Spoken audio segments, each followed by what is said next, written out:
Hello and welcome back to A Better World. This is your host Mitchell J. Rabin, and we're very glad you're joining us again today. Today we're going to have not only a very interesting show, but a very important show. We are very honored to have with us as our guest Arvol Lookinghorse, who is the 19th generation keeper of the White Buffalo Sacred Pipe.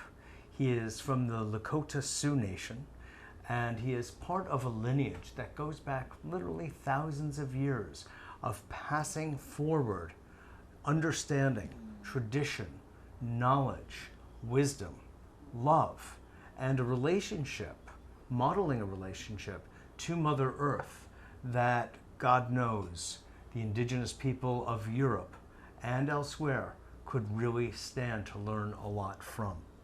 So Arvol is traveling the country, as he's been doing for many years, speaking of the truths that have been revealed to him from his traditions and from his other brothers and sisters in other indigenous traditions from North and South America. And he'll be speaking with us today about these because these are revelatory. These are times that have been prophesied about for many hundreds and thousands of years.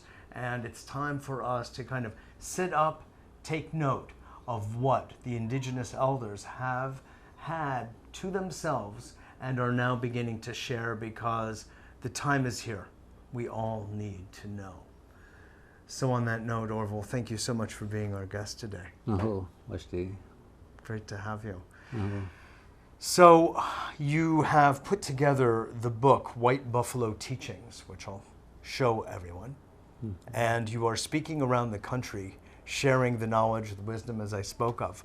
Where is it that you feel we humans at this point need waking up? What is it that we need to know that will help us acclimate to the times that are coming, or to shift those times so that the results of what has been prophesied could be changed?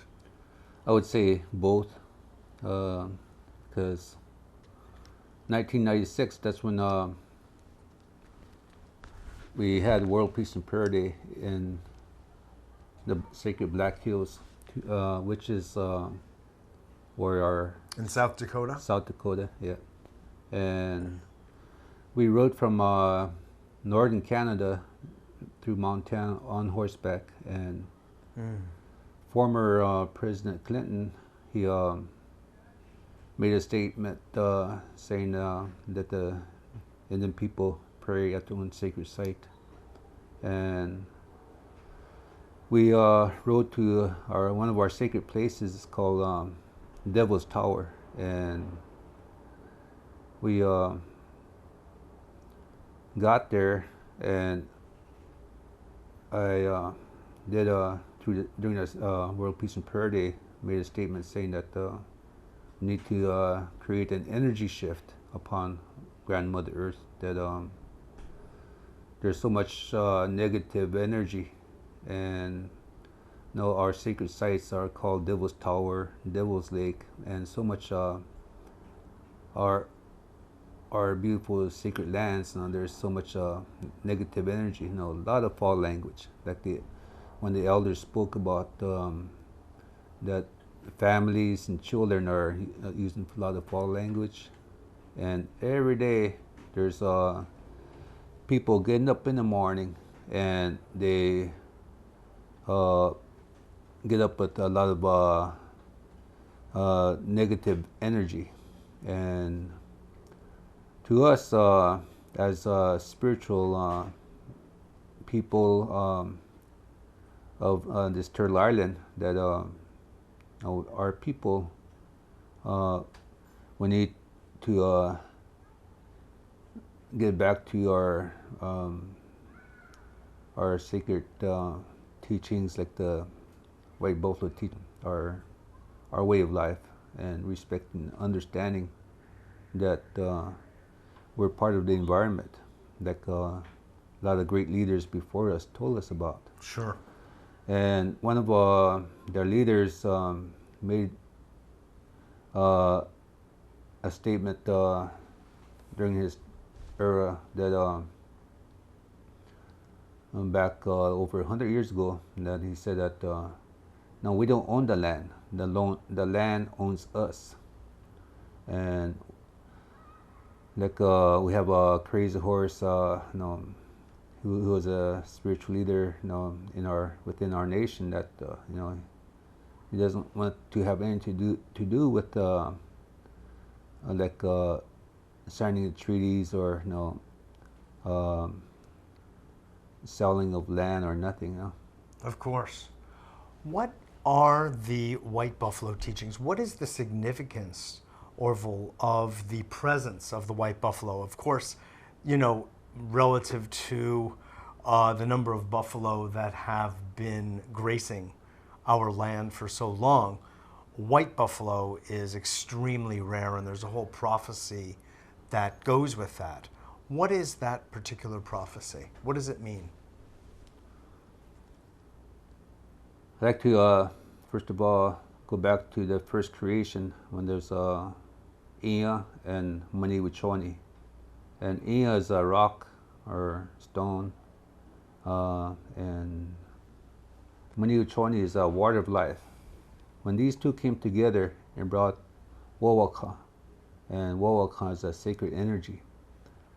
And from there we have a creation story, and the prophecy started, but the animal nation started during that time, when the sacred Black Hills is the heart of Grandmother Earth. And from the satellite view, looking down on the Black Hills, it looks like open heart, shapes like a heart.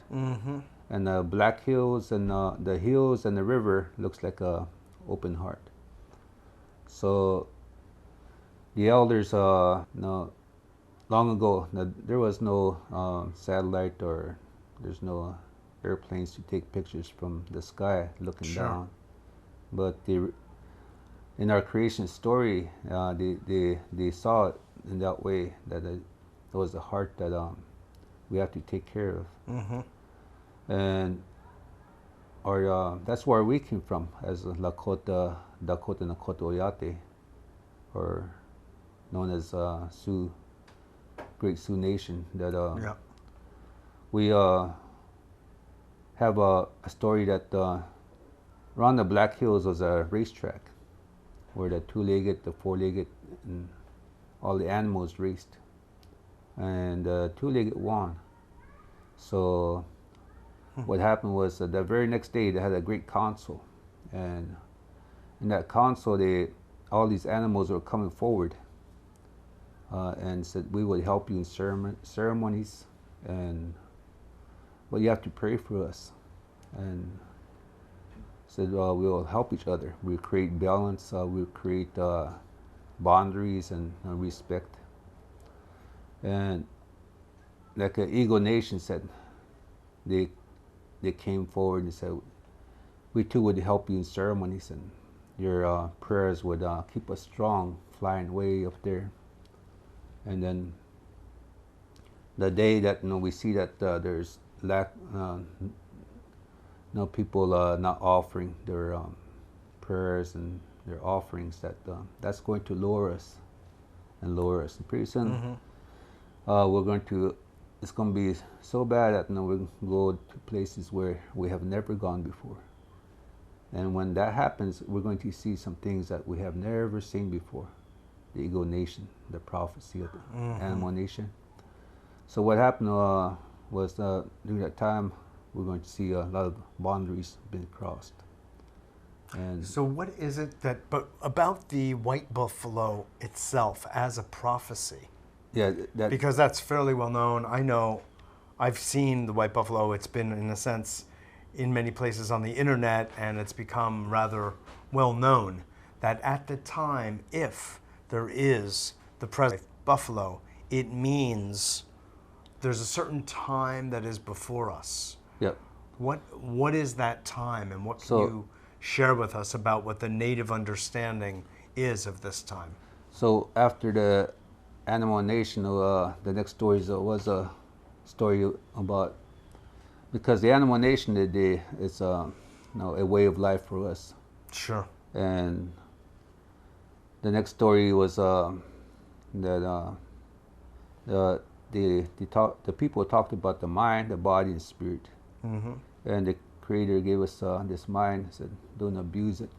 But what happened was they start to abuse everything in sight, and so the food disappeared, and the people were hungry, and they were sick.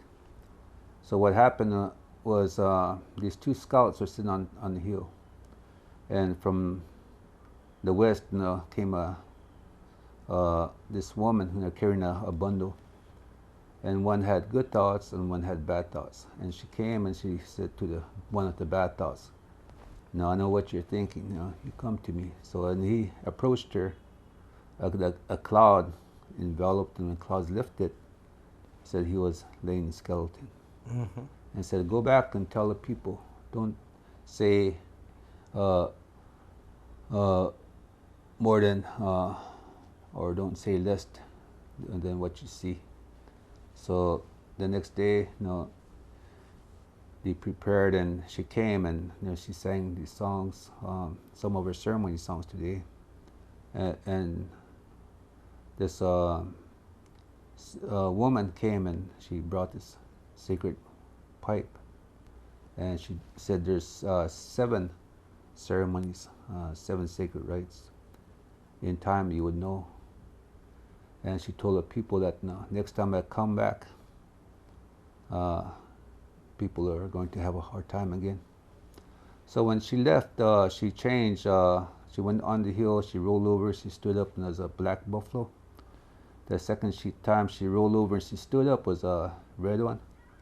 The third time she rolled over, she stood up was a yellow. And the last one was a white one. And she went over the hill as a white buffalo. And so that story has been within our family for family bloodline for 19 generations. And this bundle is a spirit bundle and chooses its keeper. So the people said the next time she stands upon the earth as a white buffalo calf with black nose, black eyes, and black hooves, we're going to see many changes.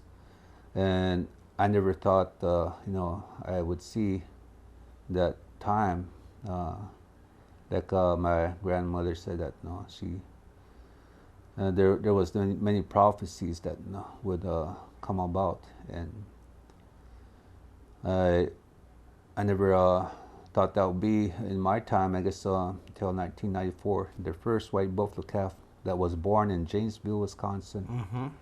And almost every year, a white buffalo calf stood upon Mother Earth. Yes. And this is a prophecy of, but it's also bring awareness to what is happening with the environment and of the world. So what is it then that the presence of the birth of the white buffalo signifies? What we see, we know that there are changes taking place. One would have to be rather dim-witted not to pick up on the level of changes happening with the earth herself. There have been numerous more hurricanes, storms, very difficult weather, changing climate patterns, global warming we know about. And while human beings have their definite contribution to the acceleration of global warming, it also seems to be a cosmic event in itself, occurring as a result of any number of different changes happening in our solar system, the increase of solar flaring, etc. So what is it that the native wisdom understands about, number one, what we are in front of? What is actually happening? What is the real truth, Arvol, of what you know? And is there time for us to do anything about altering the course of our relationship with Mother Earth as a collective, as a big human family?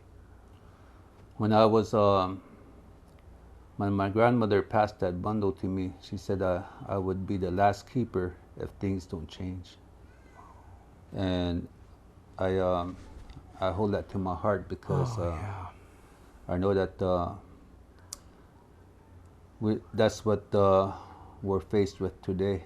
That That possibility. yeah, and one of our elders, I remember that we're in a time where everything that we love is going to hurt us, and so there's this white buffalo calf and all these white animals being born on Earth. They we are the voice for these animal nations. They're speaking to us, showing their sacred color. So today, what the elders and no, the wise ones say that no, we got to have faith to bring a change in the world, because the direction that we're going is not good. And it started when our ceremonies, our way of life was it's about healing, it's about ceremonies, living a beautiful life. But when money came into our people's hands, they start selling our ceremonies, and you hear bad medicine. That came about that way. That's what the elders said, and today it's more than just a way abusing a way of life, and it's affect what we're faced globally.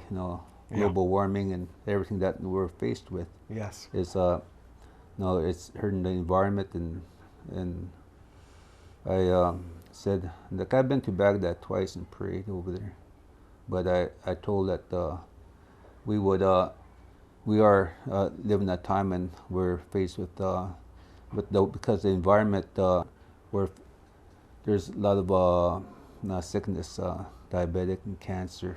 Very true. Very true.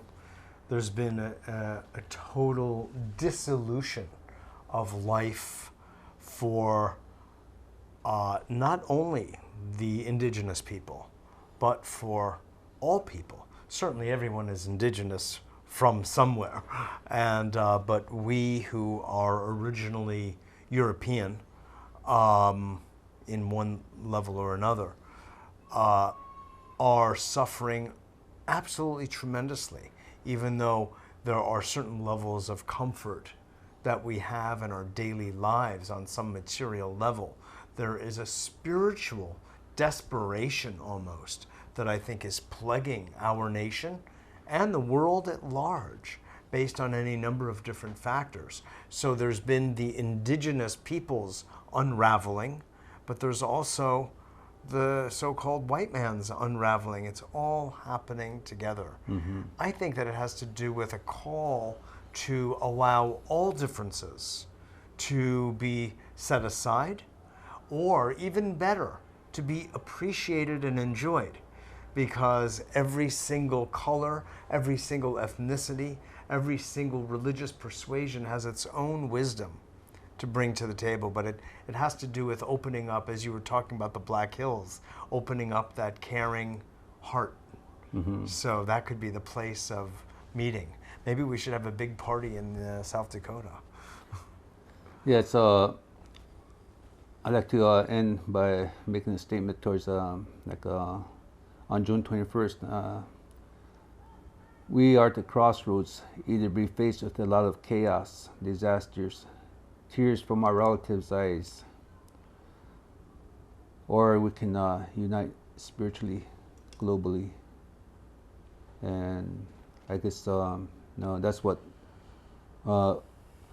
we think about June 21st. I hope June 21st will be recognized as an international holiday, because like on a sacred time, that like June 21st, the longest day, the solstice ceremony, that both can all stop using electricity and use candlelight, and stop using styrofoam cups, and how we can better our future ways for our children. Surely, surely. What I'm interested to know, what would be the relationship between the prophecy that your Sioux Nation has come forward with and that of the Hopi and even other nations. But in particular, I'm interested in the Hopi. I guess it started in the early 90s and coming to the United Nations, New York. In 1993, actually. I Yeah. was there. Oh. I remember. That's when Yeah. a lot of prophecies. That was one of the knocking on the doors of the glass house, right? Yeah, that's right. Yeah. Yeah. Then they said they'll knock 3 times, and then a 4th time they'll come in to the United Nations. Right. And then for our people, we have the prophecy of Wounded Knee, and we're told that back in 1890, the sacred hoop of the nation was broken at Wounded Knee, and 100 years later, it will come together. Young people would make a sacred journey back to Wounded Knee to mend a sacred hoop, because if we don't do that, we're going to live in a lot of historic trauma, and a lot of people that carry a lot of sicknesses and a lot of pain would cause suffering of many families.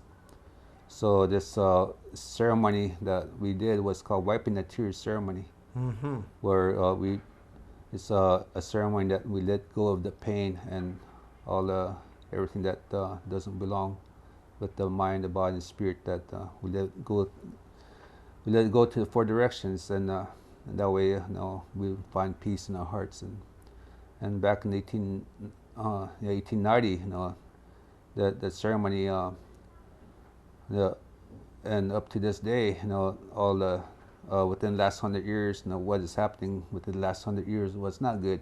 So 1990, we pray that there would be no knees throughout the world, and a great healing has started within our nation, and that's what we're carrying out throughout the world.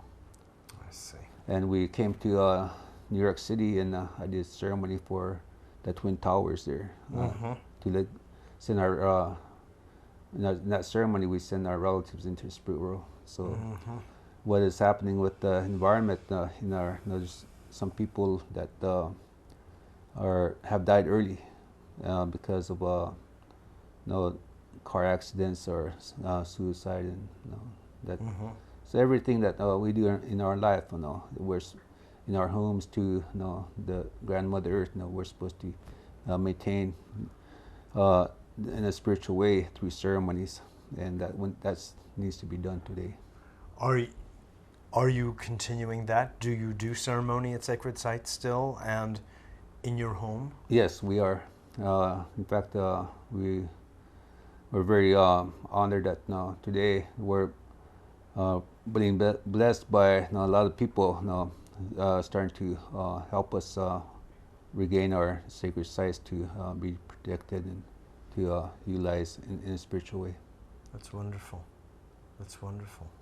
What you mentioned something I feel is very important, which is you did say that it is up to us, that part of the teachings from your people is to have faith.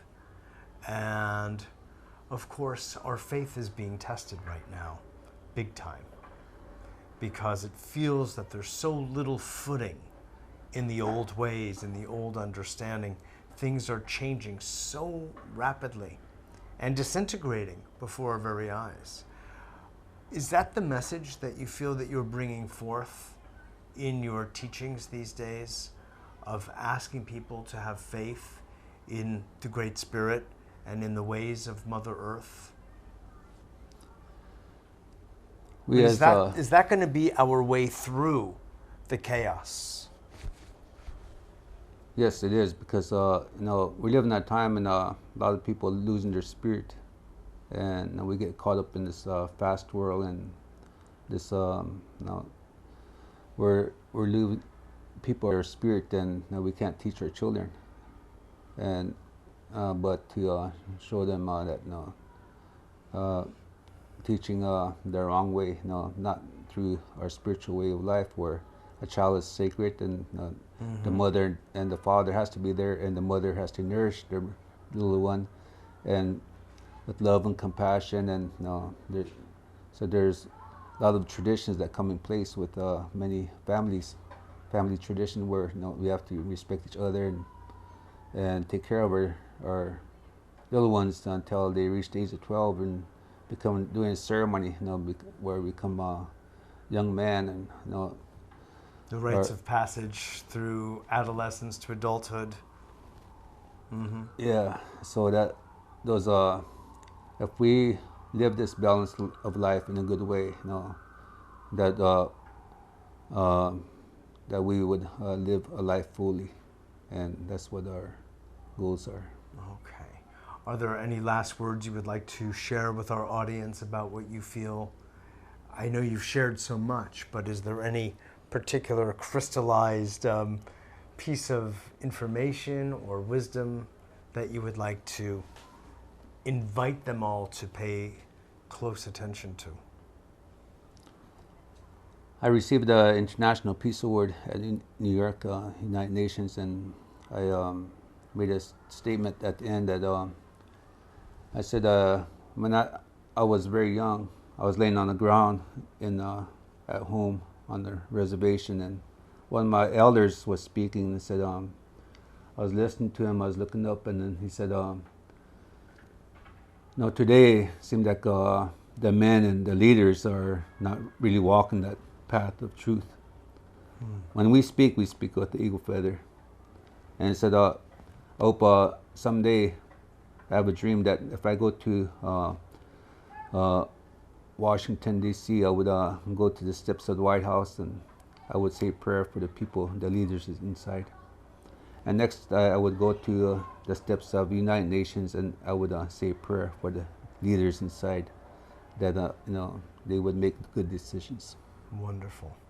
Well, from my heart, I want to just thank you for your work and your courage in dealing with all of the trials and tribulations that you and your people have been faced with on this land, and appreciate your good and open heart in helping to correct the ways of human beings through your teaching and your life and your ceremony. So, thank you. Thank you. This is Mitchell J. Rabin from A Better World and for A Better World. I'm so glad you joined us, and I look forward to seeing you all next week. Aho.